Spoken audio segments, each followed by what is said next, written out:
আসসালামু আলাইকুম। আজি ৰাতিপুৱাই ব্লগটো ষ্টাৰ্ট কৰিলোঁ। ৰাতিপুৱা উঠি মই ঘৰ ঝাৰু দিবলৈ আহিছোঁ। শ্বেজাও লগত আহিছে। তাই আহি দুষ্টামি কৰি আছিল। ঘৰ চৰ সাৰি বিচনাকেইটা মুচিলোঁ।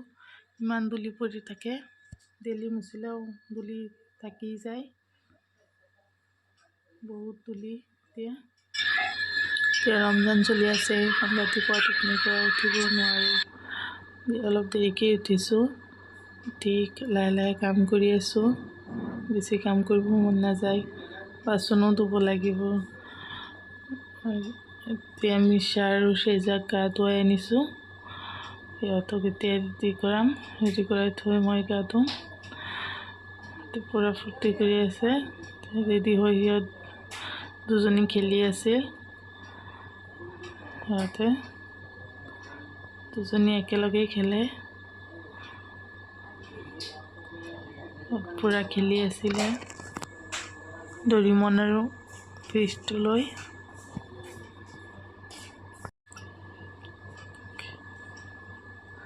দুজনী এতিয়া খেলি থাকক, মই গা ধুমগৈ।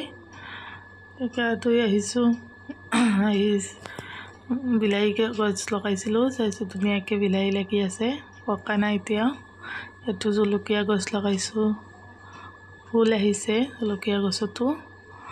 বিলাহী আহিছে, বহুত বিলাহী আহিছে।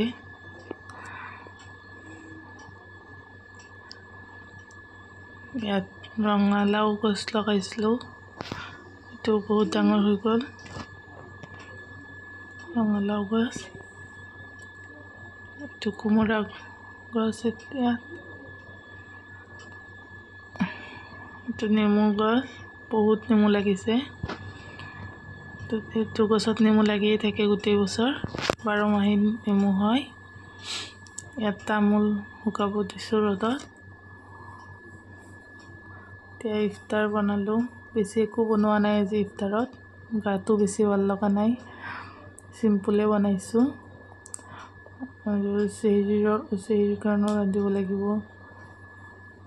চেহৰীত বনাইছোঁ চিকেন আৰু ফিছ ফ্ৰাই। এতিয়া মিছা আৰু শ্বেজা সিহঁত পূৰা ফূৰ্তি কৰি আছে, ডান্স কৰি আছিল। তাকে অলপ ভিডিঅ' কৰিলোঁ। ভিডিঅ'টো চাই কেনেকুৱা লাগিছে নিশ্চয় জনাব। Thank U.